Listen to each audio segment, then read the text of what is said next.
How's it going, guys? My name is Zach with the Movie Castle, and today we're going to be taking a look at Fangoria's Blood Drive. This is from 2004. This is the first one. I know they would make a Blood Drive 2. I have not found that one yet. This is actually a contest-based film put out by Fangoria Magazine.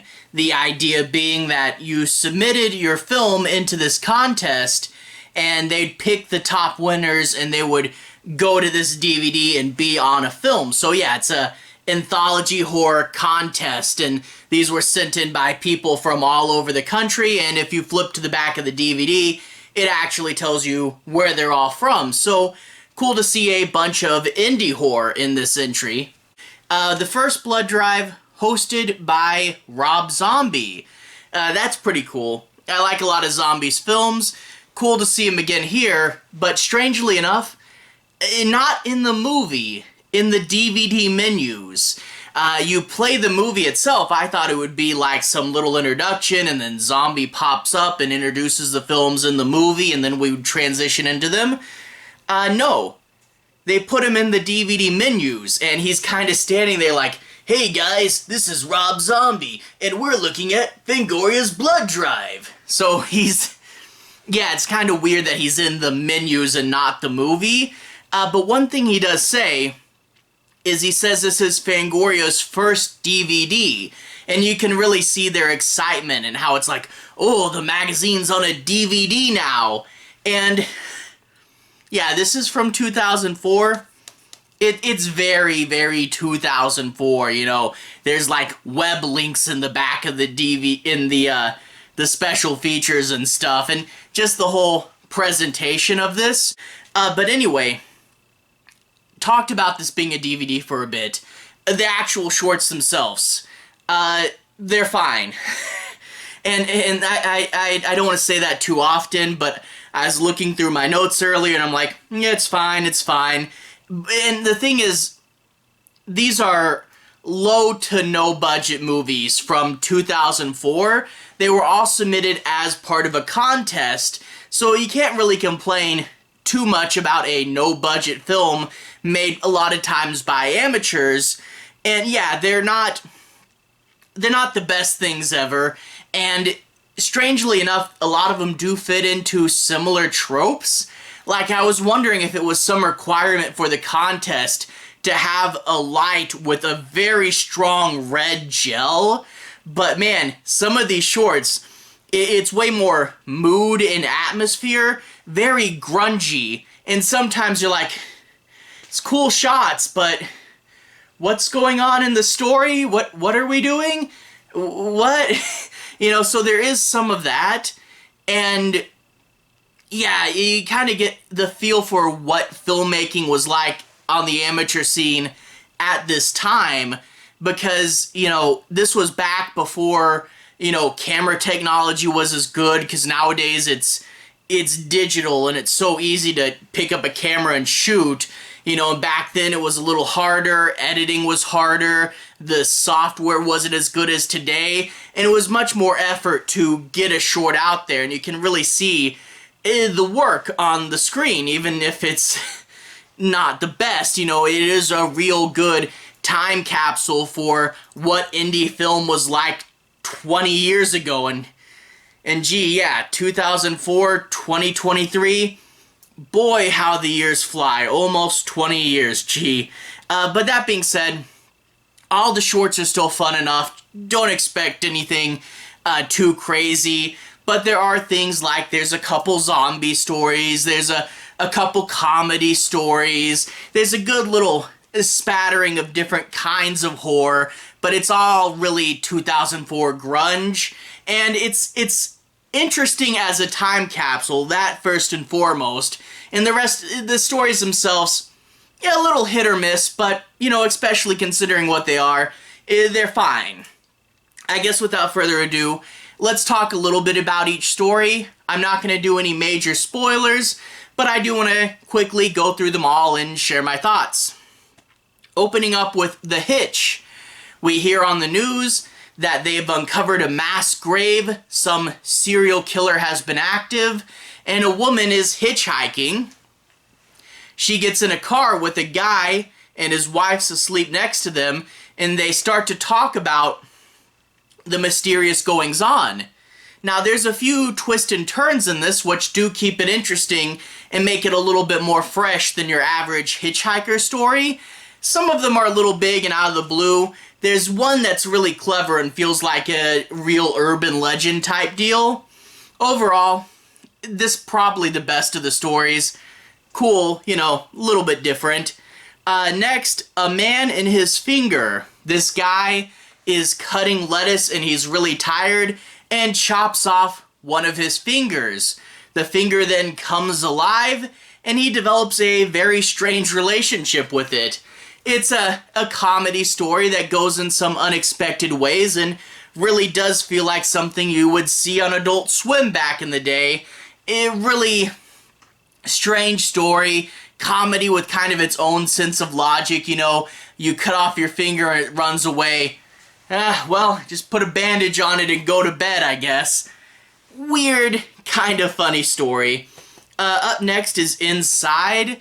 This is one of those more mood than plot ones. The plot, I think, there's this doctor and a woman who's in a coma. She's the only survivor of her group of friends who have all started to kill themselves, and it all has something to do with something they found in the basement. Again, it's kind of hard to piece the plot. It's the story from a perspective of someone who's in a coma. It's supposed to feel foggy and disorienting, and there's a whole bunch of weird shots, and it's kind of got the swoosh, swoosh, swoosh editing, and so many bright gels, and it's definitely one that I'm like, this is moody and atmospheric, but what's going on? And yeah, I really do think stories, you can get artsy and have stuff with them, but you do need a baseline narrative. I don't know. The thing is, though, I looked at the back and I'm like, what was Inside about? And I had to go back on the DVD because interesting shots and mood, but not super memorable because the baseline story was too foggy. After that, Shadows of the Dead, or just one shadow. You get this doctor, and he's in a hospital when the zombies break out. Has to fight off a few zombies and then leave in his car, where he kind of goes into a totally different movie. Yeah, it almost feels like this one is two different shorts that kind of got strung together or something. Always cool to see zombies. The choreography, a little bit stiff, low-budget movie. The zombies are still fun, always cool to see them. Again, though, it does feel like it goes into a completely different short after he gets in the car and it becomes about something else.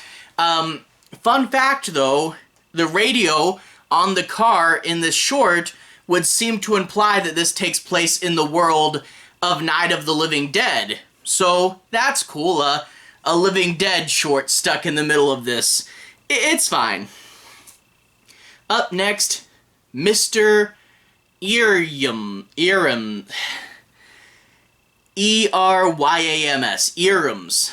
This lady, she is in a haunted house, and this guy who works for the church shows up to examine, document, and report back to the church how bad the haunting is. And she said a lot of them come and go and don't really pay her any mind, but the worst ghost is Mr. Eryams, who has lots and lots of stabby knives. He's the big bad. Now, this looks like it would set up for a ghost hunting short. That would be pretty cool, but this movie has a twist to it, and it abruptly becomes a different kind of thing. I really would have liked more of a paranormal investigation thing.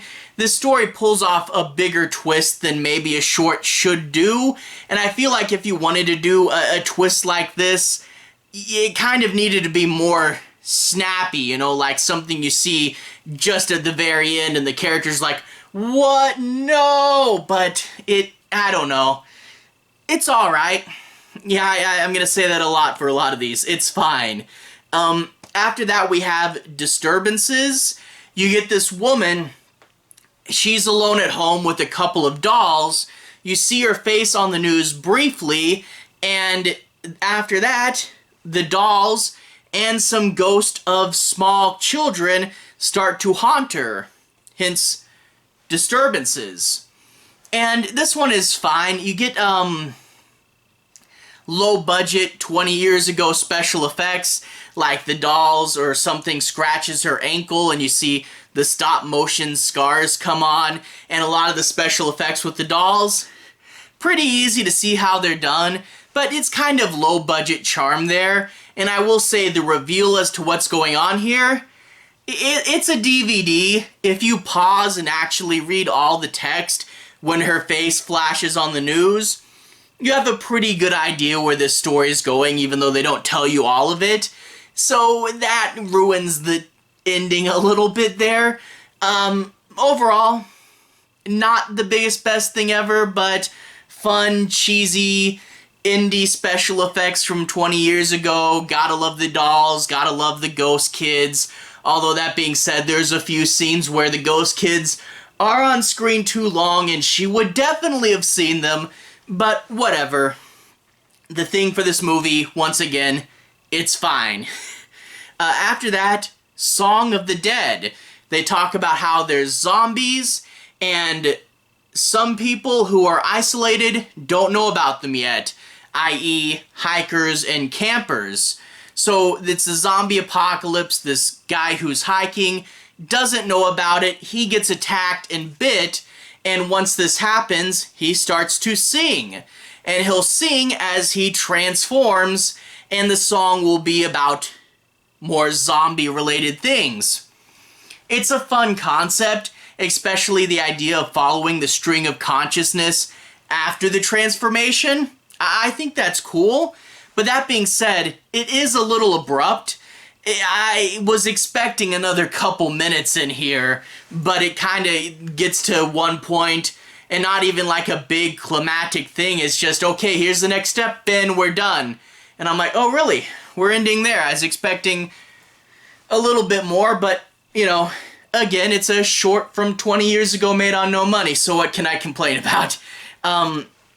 Overall, it's a fun idea. Fun little comedy concept, and this and the one with the finger, hey, two comedic shorts in there, that shakes up the pace a little bit.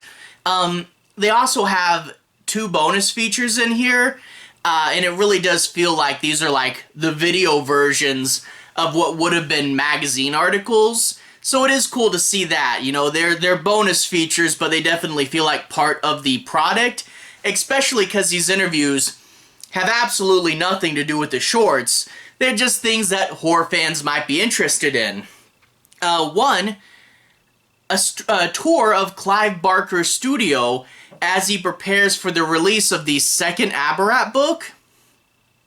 That's really cool. Clive Barker, in addition to doing books, would do paintings, and Aberrat is a fantasy book that combined his stories with his paintings, and to get to see him in his studio, to see how big these paintings are, and to watch him paint for a little bit, and talk about art, and talk about stories, and taking a steak knife and scraping away at the paint to get the texture right. It's a really cool interview from Clive Barker. I really definitely recommend it. The other one is Stan Winston, the creature effects guy, and that's always cool as well. He talks about key moments in his career, starting right at the beginning and then moving later on. And he talks about things like the Terminator movies, Jurassic Park, and even talks about making additional Wookiees for the Star Wars Holiday Special, which I thought was pretty fun. And really, when you get him talking about something like T2, you can really hear the passion in his voice. That's pretty cool. Now, for whatever reason, part of this bonus feature is hidden as an Easter egg. I don't know why they did that, especially because the front says 1 hour of bonus features, but to get to the whole hour, you have to find this Easter egg. And it's not even a hard Easter egg. It's basically go left on Stan Winston's page and it's right there. And Rob Zombie even tells you to find the Easter egg. You know, like, I don't know why they hid part of it. But in the Easter egg, you actually get to see around the studio and look at some of the cool monsters he'd made. So definitely check out that part. It's actually, I think as Rob Zombie even says, the Easter egg is cooler than the interview in some respects. But overall, this DVD is fine. If it ever becomes rare, I don't know about hunting it down and spending a lot of money on it. But where it stands now, you usually see this in used movie shops for like $1 to $5 tops. And if you want the time capsule, it may be worth more as a time capsule. Because like I said, it really is fun seeing indie horror from this time period when things were a little harder, but also the grunge of the era. That was cool as well. And just the idea that it was a big deal that this was Fangoria's first DVD and seeing Rob Zombie on the menus there. Yeah, good for a time capsule.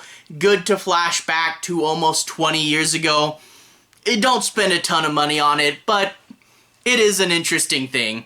Anyway, to everyone who's watched so far, thank you for watching. To everyone who's liked and subscribed, thank you. You really are helping the channel out. I'll leave a relevant playlist on the bottom. This should be my Anthology horror movies playlist. I've talked about both of the Trilogy of Terror movies, as well as both of the All Hallows Eve movies, and a few other things. So if you want to see me talk about more Anthology horror, you can click right here and see more. Anyway, have a good day. I'll see you guys again very, very soon. Anthology playlist on the bottom. Have a good day now.